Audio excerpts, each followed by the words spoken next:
Hello बच्चों, ये हमारा आज लेक्चर नंबर 3 है। इसमें पहले हम थोड़ा सा रिवाइज करेंगे और उसके बाद आगे स्टडी करना शुरू करेंगे। चलो देखते हैं। तो बेटा हमने सबसे पहले पढ़ा था गोले दर्पण। गोले दर्पण में हमने पढ़ा था कि गोले दर्पण क्या होता है। इसके बाद हम अब क्या पढ़ेंगे बेटा, अब इसके साथ ही हमें पढ़ना है कि इसमें से जो ये अवतल और उत्तल उत्तल दर्पण प्राप्त किए थे, उसमें जो पार्ट्स हैं वो कैसे होते हैं। तो गोले दर्पण वह खोखला गोले का एक भाग होता है जिसके एक भाग पर पॉलिश हुई होती है। यह निम्न दो प्रकार के होते हैं। तो बेटे जो भी गोले दर्पण हमने दो प्रकार के पढ़े थे, ये खोखले गोले के एक दर्पण के एक भाग होते हैं। अब इसमें दिखा रखा है बेटे, देखो ये एक हमने क्या किया, ये पूरा गोलाकार एक दर्पण है। इसमें से हमने क्या किया बेटा, देखो ये अभी आपको पता है कोई भी गोला होता है उसका एक केंद्र होता है, तो ये इसका केंद्र है। अगर इसमें इसके इस पीस को काट कर इसके बाहरले हिस्से पर क्या कर दे, पॉलिश कर दे, तो ये हमारा अवतल दर्पण बन जाएगा। इसी प्रकार अगर हम इधर से पीस काट के या किसी भी कोई पीस काट के कहीं से भी अंदर की ओर पॉलिश कर दे तो ये उत्तल दर्पण बन जाएगा। तो सभी बच्चों को दोनों दर्पण अच्छे से समझ में आ गए होंगे। ये मैंने फिगर किस लिए बनाया बेटा अभी समझा दूंगा मैं आपको, ये हमें कहाँ पर जरूरत पड़ेगी। देखो ये दर्पण जो हमने प्राप्त किए हैं, इसका जो मिडिल पॉइंट होगा उसे बोलते हैं ध्रुव। क्या बोलते हैं? ध्रुव बोलते हैं। ध्यान रखना बेटे, जो हमने सरफेस लिया है, एक गोले का जो एक पीस लिया है सरफेस का, तो ये जो इसमें मिडिल पॉइंट होगा उसे ध्रुव बोल लेंगे। उसके बाद हमारे पास बेटे आगे क्या चीज थी, इसकी कुछ और चीज भी थी हमारे पास में। इसके पास हमारे ध्रुव के बाद थे बेटे वक्रता केंद्र। उसके बाद हमारा वक्रता केंद्र क्या होता है, तो हमने वक्रता केंद्र भी पढ़ा हुआ है। तो जिसे आप सेंटर ऑफ कर्वेचर बोलते हो। तो गोले दर्पण जिस गोले का भाग होता है उस गोले के केंद्र को गोलीय दर्पण का वक्रता केंद्र कहते हैं। तो वक्रता केंद्र देख लो बेटा, ये आपका वक्रता केंद्र है। तो ये जो आपको गोला दिखाई पड़ रहा है, तो जिस गोले का ये भाग है उसका जो सेंटर था उसी को हम क्या बोलते हैं, वक्रता केंद्र बोलते हैं। तो उसी को क्या बोलेंगे, वक्रता केंद्र बोलेंगे। उसके बाद हमारे पास वक्रता त्रिज्या। वक्रता त्रिज्या क्या होती है, देखो बेटा हमने ये दो पीस लिए, तो ये गोला है, तो ये इसके केंद्र से और इसके सरफेस पे कोई भी जो बिंदु होगा उसके बीच की दूरी, यानी कुल मिला के उस गोले की दूरी को ही वक्रता त्रिज्या बोलेंगे। जिस गोले से हमने ये भाग का पीस लिया था, दर्पण को लिया था, उस गोले की त्रिज्या को ही हम क्या बोलेंगे, वक्रता त्रिज्या। तो ये बात हमेशा याद रखना, वक्रता त्रिज्या क्या होती है। ठीक है, तो ये यहाँ पर टोटल आपकी क्या हो जाएगी, वक्रता त्रिज्या हो जाएगी। अच्छा, इसके बाद बेटा हमारे पास आया था मुख्य अक्ष। मुख्य अक्ष क्या होता है, गोले दर्पण के ध्रुव तथा वक्रता केंद्र से होकर जाने वाली सरल रेखा को उसकी मुख्य अक्ष बोलते हैं। तो बेटा देखो ये अक्ष जो दिखाई पड़ रही होगी, ये इसके पोल और वक्रता केंद्र से होकर जा रही है। जो भी सरल रेखा उसके पोल्स और वक्रता केंद्र से होकर जाएगी, उस सरल रेखा को हम बोलेंगे मुख्य अक्ष। क्या बोलेंगे, मुख्य अक्ष। तो सभी बच्चों को मुख्य अक्ष समझ में आ गया होगा। तो बेटा मैं आपको वक्रता केंद्र बता दिया, वक्रता त्रिज्या बता दी है। वक्रता त्रिज्या को आर से नोट करते हैं, इसको हम सी से नोट करते हैं, सेंटर ऑफ कर्वेचर। ठीक है, इसको हम पोल बोलते हैं, इसको पी से नोट करते हैं, पोल। ठीक है, तो यहीं पर ये चीज हमारी आ रही है। तो इसके बाद क्या बेटा हमारा, इसके बाद अगर नेक्स्ट टॉपिक था हमारा, तो मुख्य अक्ष आपने समझ ली, पोल्स यानी ध्रुव और वक्रता केंद्र से होकर जो आपकी सरल रेखा जाएगी उसको बोलेंगे मुख्य अक्ष। मुख्य अक्ष के बाद हमारा फोकस। मुख्य फोकस क्या होता है, मुख्य अक्ष के समांतर आने वाली प्रकाश किरण दर्पण से परावर्तन के पश्चात मुख्य अक्ष पर जिस बिंदु पर मिलती है। देखो बेटा जब कोई प्रकाश किरण आएगी, देखो मान लीजिए कोई प्रकाश किरण हमारे यहाँ से आ रही है, प्रकाश किरण हमारे यहाँ से आ रही है, तो अगर ये क्या करते, इस पे आने के बाद ये इससे जब वापस जाएगी, तो यहाँ पर वापस जाने के बाद आपको दिख रहा है ये एफ, ये क्या हो गया आपका एफ। इसको हम थोड़ा सा दूर कर देते थोड़ी देर के लिए, इसको यहाँ ले लेते बेटा सी। तो जब भी कोई प्रकाश किरण मुख्य अक्ष के समांतर आएगी और वो दर्पण से टकराने के बाद जो वापस जाती है, यानी आपतित होने के बाद जो परावर्तन होता है, तो ये परावर्तित किरण जब वापस लौटती है तो ये मुख्य अक्ष को जिस बिंदु पर काटती है उसे बोलते हैं मुख्य फोकस। ये जो आपका ये यहाँ पर है, जहां पर ये प्रकाश किरण इसको काट रही है, प्रकाश किरण कौन सी, आपतित, और ये परावर्तित। तो ये मुख्य अक्ष को जिस बिंदु पर काट रही है इसे बोलते हैं मुख्य फोकस। मुख्य फोकस। उसके बाद बेटा हमारे इसमें एक नेक्स्ट टॉपिक क्या था, फोकस दूरी। इसमें क्या था हमारा, फोकस दूरी। सबसे पहले डेफिनेशन देख लेते हैं बेटा।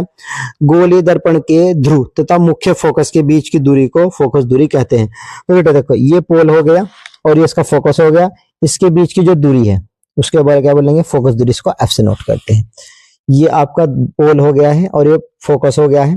तो फोकस क्या होता है, जब कोई प्रकाश किरण क्या करती है बेटा, मुख्य अक्ष के समांतर आती है तो वो टकराने के बाद जो आपतित किरण होती है और वो परावर्तित होती है वहां से, तो जब ये मुख्य फोकस को जहां पर भी कट करती है मुख्य अक्ष को, तो जहां पर ये फोकस होती है इसको बोलते हैं मुख्य फोकस।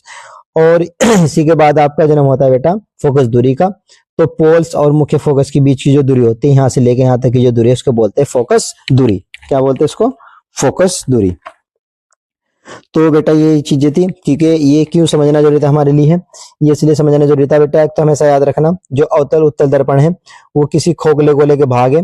अगर खोखले गोले का कोई पीस ले ले, दर्पण होगा बेटा, तो उसमें क्या करेंगे बेटा, देखो अगर हम क्या करेंगे उस पे उभरे हुए भाग पर पॉलिश कर दे तो बनता है अवतल दर्पण। अगर हम अंदर की यानी जो आपका दबा हुआ भाग है उस पर पॉलिश कर दे तो बनता है उत्तल दर्पण। तो ये तो दर्पण के प्रकार हो गए, ये दो प्रकार, गोले दर्पण दो प्रकार के होते हैं। उसके बाद बेटा इसमें होता है आपका वक्रता केंद्र। वक्रता केंद्र क्या होता है बेटा, जिस गोले के ये भाग है उस गोले के केंद्र को, कोई भी गोला होता है तो उसका केंद्र होता है, उसी के केंद्र को वक्रता केंद्र बोलते हैं। उसके बाद हमारी वक्रता त्रिज्या आती है। तो बेटा इसकी जो कोई भी गोला होगा उसकी त्रिज्या भी होती है। तो जिस गोले के ये भाग है उसी गोले की त्रिज्या को ही वक्रता त्रिज्या बोल लेंगे। इसमें मुख्य चीजें दो तीन चीजें नहीं आई थी बेटा। तो वक्रता केंद्र और वक्रता त्रिज्या आपको समझ में आ गई होगी क्या होती है, तो ये चीज देख लेंगे बेटा। इसके बाद हमारा मुख्य फोकस होता है। तो मुख्य फोकस क्या होता है, यहाँ देख लो बेटा। मुख्य फोकस से पहला आपका ध्रुव है। तो जो आपने अवतल उत्तल दर्पण लिए हैं तो इनके बीच का जो मिडिल पॉइंट होता है उसको क्या बोलते हैं बेटा, ध्रुव बोलते हैं। ध्रुव केंद्र नहीं होता, ये इसका मिडिल पॉइंट होता है जो आपने दर्पण लिया है। उसके बाद इसमें क्या आता है बेटा, आपका फोकस होता है। तो कोई प्रकाश किरण जब मुख्य अक्ष के समांतर आती है और वो टकराने के बाद जो वापस लौटती है तो मुख्य अक्ष को जिस बिंदु पर वो क्या करती है, इंटरसेप्ट करती है, उस बिंदु को मुख्य फोकस बोलते हैं। और ध्रुव और मुख्य फोकस के बीच की दूरी को बोलते हैं फोकस दूरी। तो ये चीज सबको समझ में आ गई होगी। तो मेन हमारे टॉपिक आज यहाँ से शुरू होंगे। क्या है, दर्पण द्वारा प्रतिबिंब बनने के नियम। दर्पण द्वारा प्रतिबिंब बनने के नियम। बेटे जो अभी टॉपिक क्लियर किए हैं उनका यूज यहाँ पर होगा। तो प्रथम नियम ये है, यानी जब प्रतिबिंब बनेंगे इमेज बोलते हैं इसको, जिसको परिचय भी बोलते हो आप। जब प्रकाश किरण मुख्य अक्ष के समांतर किसी दर्पण से टकराती है तो परावर्तन के पश्चात मुख्य फोकस बिंदु से होकर जाती है। तो याद रखना बेटा, ये आपतित किरण है और ये परावर्तित। ये जो आपतित किरण दर्पण से टकराएगी अगर वो मुख्य अक्ष के समांतर, देखो बेटा जैसे ये है इसी प्रकार प्रकाश किरण आ रही है तो वो क्या होगी, टकराने के पश्चात मुख्य फोकस से होकर जाएगी। ये तब होगा जब आपतित किरण, आपतित का मतलब आने वाली प्रकाश किरण मुख्य अक्ष के समांतर होगी। जरा देखो बेटे, इसकी जो दिशा है वो भी ऐसी है और वो इसके समांतर है। तो जब ऐसा होगा तो वो मुख्य फोकस से होकर जाएगी। तो पहला नियम ये था। दूसरा नियम देख लेते बेटा, द्वितीय नियम। जब प्रकाश किरण मुख्य फोकस बिंदु F से होते हुए किसी दर्पण से टकराती है तो परावर्तन के पश्चात मुख्य अक्ष के समांतर होकर जाती है। तो देखो बेटा, अगर कोई प्रकाश किरण डायरेक्ट फोकस से आपतित होती है, यानी फोकस पर आपतित होती है, तो परावर्तित कहां से होगी, वो मुख्य अक्ष के समांतर होगी। तो देखो, अगर आपकी मुख्य अक्ष के समांतर आएगी तो फोकस से जाएगी, अगर फोकस से आएगी तो मुख्य अक्ष के समांतर वापस लौट जाएगी। तो ये आपकी आपतित किरण है, आपतित किरण। और कैसी, प्रकाश किरण। तो ये दोनों मिले हैं बेटा। इसके बाद तृतीय नियम में क्या है, जब कोई प्रकाश किरण वक्रता केंद्र C से होते हुए किसी दर्पण से टकराती है तो परावर्तन के पास उसी मार्ग से वापस लौट जाती है। तो बेटा देखो, हमने इससे पहले आपका सेंटर ऑफ कर्वेचर पढ़ लिया, वक्रता केंद्र भी पढ़ लिया है, फोकस दूरी भी पढ़ ली है, फोकस बिंदु भी पढ़ लिया है। तो इसमें बात की है बेटा, दो नियम तो क्या था, पहले नियम था जब कोई प्रकाश किरण मुख्य अक्ष के समांतर आएगी तो फोकस से होकर जाएगी, अगर कोई फोकस से आती है तो वो मुख्य अक्ष के, ये बेटे मुख्य अक्ष आपकी, ये रेखा क्या है मुख्य अक्ष। इसका कैसे पता लगता है? ये पोल से और सेंटर ऑफ कर्वेचर से जो सरल रेखा होती है उसे मुख्य अक्ष बोलते हैं। ये मैंने सारी चीज आपको समझा दी है। तृतीय नियम में क्या बताया? जब कोई प्रकाश किरण वक्रता केंद्र से होते हुए किसी दर्पण से टकराती है तो परावर्तन के पश्चात वह उसी मार्ग में वापस लौट जाएगी। ये कैसे समझेंगे बेटा? ये जरा यहाँ देखो सभी बच्चे, लौट जाएगी तो ये सेंटर ऑफ कर्वेचर था, तो कोई प्रकाश किरण इस पे आपतित हुई तो ये इसी मार्ग से वापस लौट जाएगी। देखो ये जो आपको टिक दिख रहा होगा नीचे की ओर एरो, ये बता रहा है कि प्रकाश किरण ऐसा ही है और ये बता रहा है कि प्रकाश किरण इसी मार्ग से वापस लौट गई है। ये हम अवतल दर्पण के द्वारा समझ रहे हैं। तो ये हमारा अवतल दर्पण के कुछ, अवतल दर्पण द्वारा प्रकाश के कुछ नियम थे। अब इसमें देखेंगे बेटा अवतल दर्पण द्वारा प्रतिबिंब का बनना, अवतल दर्पण द्वारा प्रतिबिंब का बनना। तो सभी बच्चे ध्यान के साथ देखें। देखो बेटा अवतल दर्पण द्वारा प्रतिबिंब का बनना यानी कितने प्रतिबिंब बनाएगा, यही स्थिति पूछी जाती है। तो यहाँ पर देखो स्थिति बेटा एक है, जब वस्तु अनंत पर स्थित हो। तो मान लिया कोई वस्तु अनंत पर है, अनंत पर रखी हुई है, तो अवतल दर्पण उसका प्रतिबिंब कैसे बनाएगा? तो यहाँ देखो बेटा, तो मान लिया कि प्रकाश किरण एक आपकी साइड से आई अनंत से और ये मुख्य अक्ष के समांतर आई है, और जब मुख्य अक्ष के समांतर कोई प्रकाश किरण आती है, आपतित होती है, तो परावर्तन के पश्चात वो मुख्य फोकस से होकर जाती है। और हमने एक नीचे दो प्रकाश किरणें बेटे दो इंटरसेप्ट करेगी तभी आपका प्रतिबिंब बनेगा। तो दोनों के दोनों मुख्य अक्ष के आपके मुख्य अक्ष के समांतर है तो फोकस से होकर जाएगी। अब देखो बेटे ये स्थिति थी वस्तु की, जब वस्तु कहाँ पर है आपकी अनंत पर। तो अब देखो बेटे प्रतिबिंब की प्रकृति पढ़ लेते हैं। तो प्रतिबिंब की प्रकृति क्या होगी? प्रतिबिंब वास्तविक उल्टा वस्तु से बहुत छोटा यानी बिंदु के आकार का, तथा फोकस स्थिति क्या है? आकार का, तथा फोकस बिंदु पर बनता है। तो इसकी जो स्थिति है, जो इसकी प्रकृति है, तो प्रतिबिंब का जो वास्तविकता है वो क्या? उल्टा है, ठीक है, स्थिति है। और वो वस्तु से क्या है? आकार कैसा है? बिंदु के आकार का है। स्थिति क्या है? मुख्य फोकस पर वो बनेगा। तो ये पहली स्थिति थी। दूसरी स्थिति देख लो बेटा, स्थिति नंबर 2, जब वस्तु वक्रता केंद्र सी से परे हो। ये तो अनंता, देखो बेटा इधर अनंत पे था, अब क्या होगा? अब देख लो बेटा क्या होगा आपका।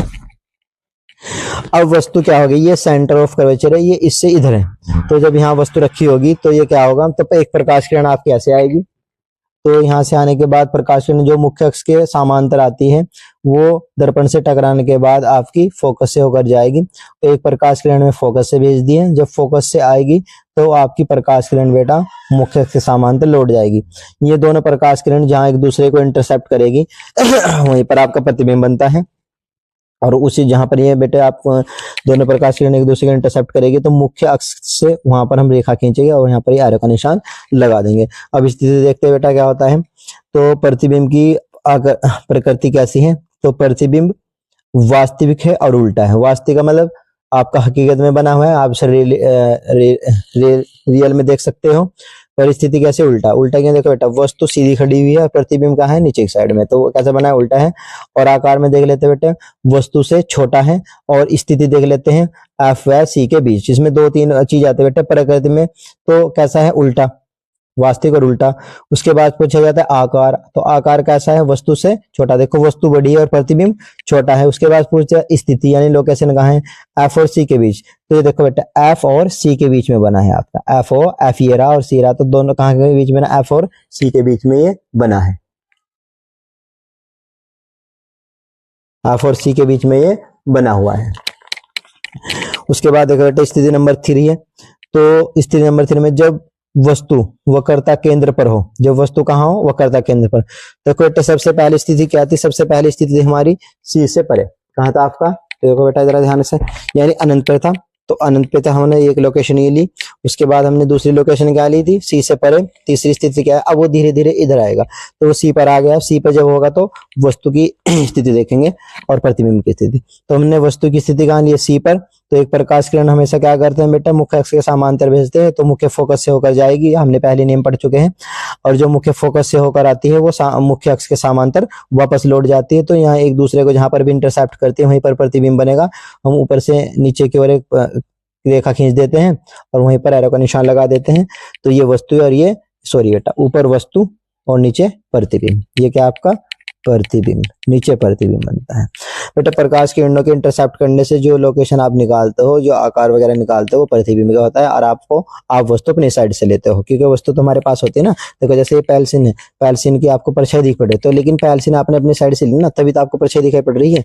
तो यहाँ देखो बेटा, तो प्रतिबिंब कैसा होगा? प्रतिबिंब वास्तविक उल्टा वस्तु के आकार का तथा वक्रता केंद्र C पर बनता है। तो इसमें सभी चीजें आ गई हैं। अगर प्रकृति की बात करें तो प्रतिबिंब वास्तविक के उल्टा है, वस्तु के और आकार की बात करें तो वस्तु के आकार का है, जितनी बड़ी वस्तु जितनी बड़ा आपका प्रतिबिंब बना है। तथा वक्रता केंद्र और लोकेशन की बात करें तो स्थिति कहाँ है इसके? C पर। तो बेटा आज हम यहीं तक रखेंगे, इसके बाद हम नेक्स्ट लेक्चर में करेंगे। Thank you.